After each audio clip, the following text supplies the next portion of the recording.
Hello and welcome. In this video we will take a look at PlayFab leaderboards. We will take a look at 3 different samples, which is the best time, a high score and a total score. So for this we will use a PlayFab samples repository which has already been created, and I've made a branch off of that where I've simplified the code so it's easier for you to read, and I'm also using some different methods because I thought they are easier for teaching purposes and just to get the message across so that it is easy for you to understand and easy for me to explain. So as I just said, I have forked a GitHub repository that PlayFab has created themselves, and there's a link for that in the description. And eventually I will get through all the different samples, but for this video we will take a look at leaderboards. So let's just jump into Unity with the project you can download from the repository, and let's see how it's all set up.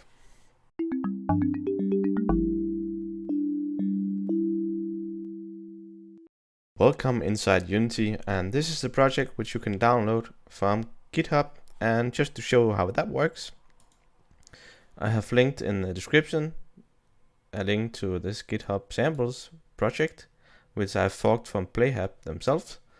And inside here we have a samples folder and a Unity folder, and we have PlayFab leaderboard Unity. And this is the project that we are going to use in this video. So of course you can download this yourself.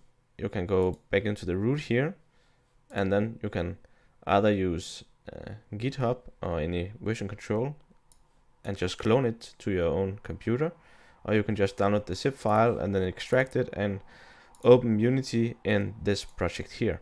And when you have done that, you will then get this screen here if you have loaded the main scene.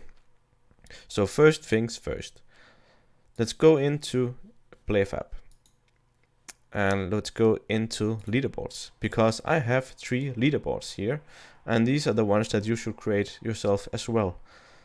So inside your game in PlayFab, set up these 3 leaderboards, and I can just show you how to do that. You just click new leaderboard and then the name. A name can be best time, and for the best time you're going to use minimum because the best time is the lowest value, and that makes sense. And the high score is going to be the highest score, so that will be maximum.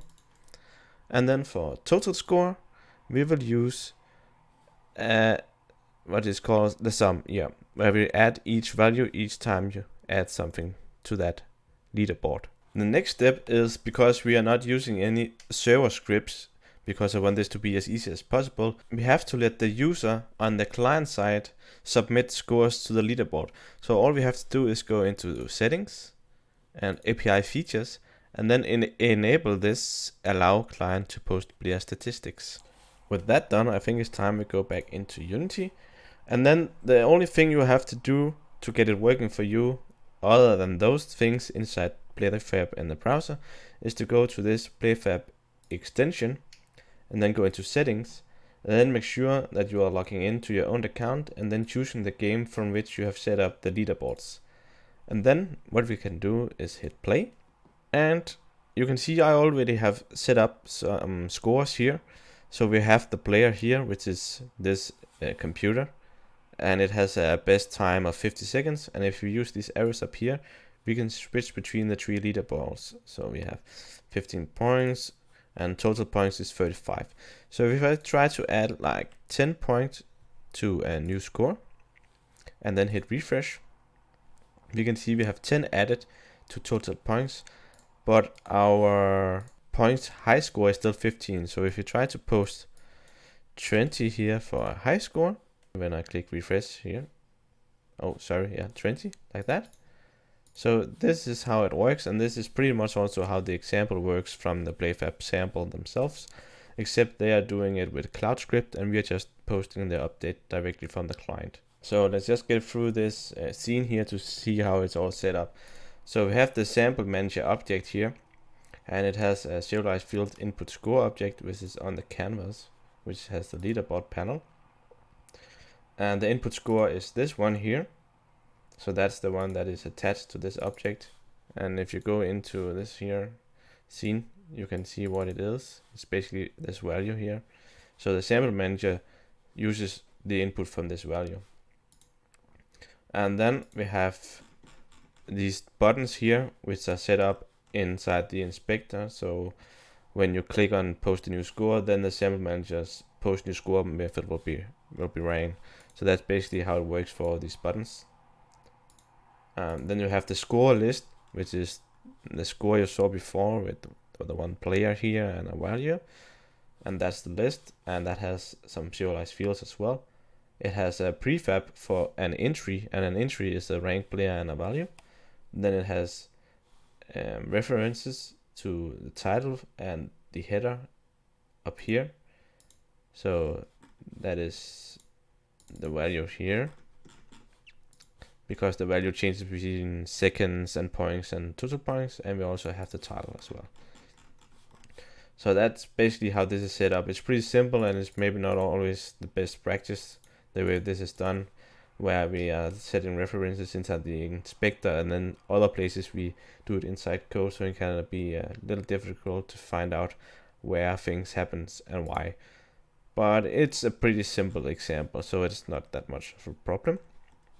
And you can see down here that we have the 4 scripts, but before that I'll just show you this prefab here, leaderboard entry. So that's basically just this here. So there's the rank, the player, and the value, and we have a script which has references to these 3 text objects. So the first thing is probably just to check out this code so we can see exactly what an entry is. So here is the class entry, and as we saw, we have 3 serialized fields, and it has a public set method which sets those fields. And it takes in an entry model, and an entry model is basically just which data that the entry will take. So the model for an entry is a rank and a player and a value, and we can use this so we just can pass in an entry model inside this method, and we will see that in use in a second. So that's that for this code, and I don't think this needs more explaining. The next thing is the sample manager, and this is here a lot of stuff happens. And if you remember, the sample manager has this input score here, so that takes care of that, and it also takes care of all these events when buttons are pressed. So let's look at that now, and we will strictly look at the sample manager for this short section here. So every time we are calling into some other class, just skip ahead and make sure that you know that we will look at that in a bit. But first, let's just go through this code here, and I think that's the best way to explain how stuff works. So we have this input score object, which you saw inside Unity, which is where we input the score. And then on the start method, we will make sure that we log in. So if we haven't logged in, we will call login. And then we have 2 callback methods, a login success and a login failed. So let's look at those. So if login succeeds, then we will refresh the leaderboard. And if it fails, we will just log that out. And that's basically that for the start method. Then we have some other callback methods here, because you can see the callbacks because the naming is on. Then when we have got the leaderboards, we will go to leaderboards. And if we didn't get the leaderboard, so that's the fail state and this is the success state, then we just call that. Okay, then we have some variables here that are private. We have an integer of the currently selected leaderboard, and we have 3 leaderboards we can select between, as you know. And then we have the strings for the leaderboards, so that's basically a 2D array here. So we have for the time, we have for the high score, and we have for the total score, and that's just the text. So for the best time key, we'll have the best time value and seconds value. So that's just the way to set up the data, and you don't need to exactly understand why it's set up this way. You could do it in your own way. It doesn't have to be like this, but this works fine for now. And then we have the method called refresh leaderboards, and you can see we are calling into the PlayFab manager, which we will look at a bit later, and we're calling load leaderboards. So that has the success state and the fail state, and that's these 2 methods that we just saw. So if that succeeded, then we do this, and if it fails, we'll do this here instead. So go to leaderboard here, calls show leaderboard for the current leaderboard. And that's pretty simple. If we go down to show here, I'll just skip next leaderboard and previous leaderboard because they are not really essential to understanding how to post leaderboards with PlayFab. That's pretty simple Unity stuff right here. So with the show leaderboard here, we are finding our score list, and then we are catching the script from that. So the score list script, and then on that script we are calling show leaderboard, and we will do it with the leaderboard info variable that we have up here. So the current leaderboard 0th, 1st and 2nd position. So if the current leaderboard is 0, as an example, then we'll have 0, 0, 0, 1 and 0, 2. And that will check out to be best time in seconds. And then we have the event handlers for the buttons here. And post best time is, if you remember, we have this here, the post as best time. So if we call this method here, then we will take out the value from the input score object, and we'll try passing it as an int, and the result of this try pass will be put into this value here and as an out value. And then we will call into the PlayFab manager and update the statistics with the best time key and the value as the value. And that's the same for the post high score and post new score. The only difference is the stat key here is high score for this one and total score for the new score. So that's pretty much it for the sample manager. And in the next section here, we will take a look at the PlayFab manager. Welcome inside PlayFab manager, and I think this is what you have been looking for. This is the code where we actually do post the scores to PlayFab, and we are also doing the logging in. So login you already know from the first 2 videos in this series. If you haven't seen them, you can do that if you want some more knowledge about how you are using authentication inside PlayFab, but it's not really necessary. That's just nice to know.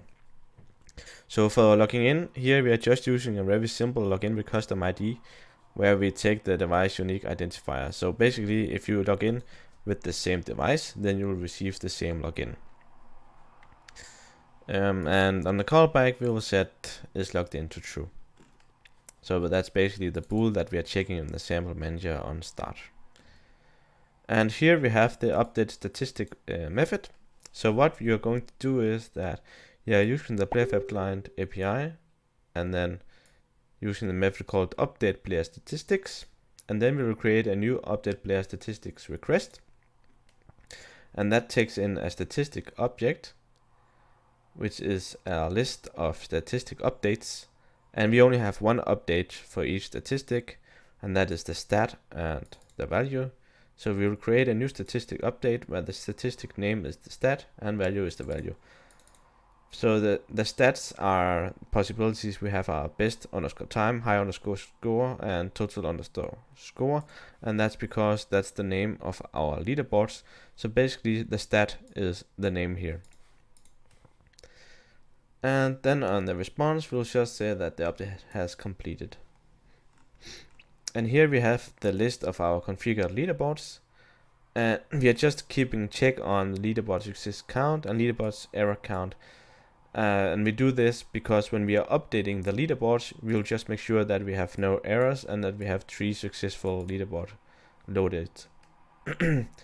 So when I'll just make sure we haven't skipped anything. Yeah.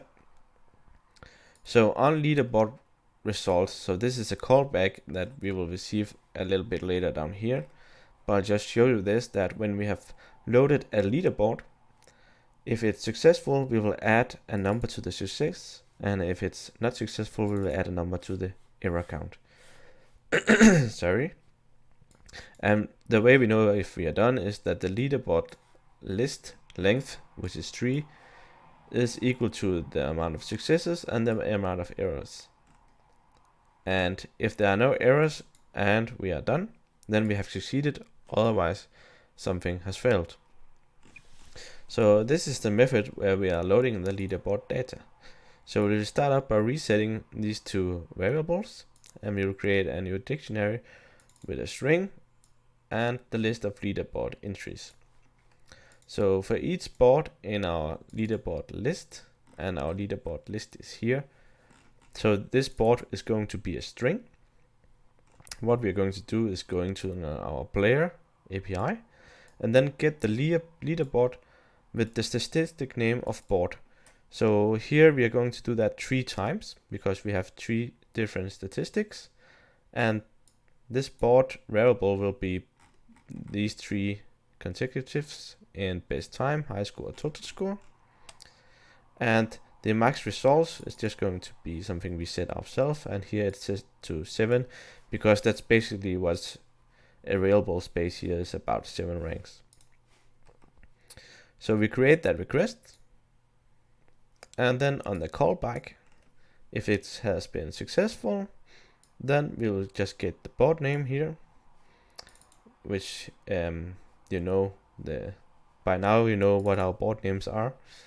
And if that board name is not null, because we are picking it off of our request, we just have to make sure that it's not null. It could be if something has gone wrong.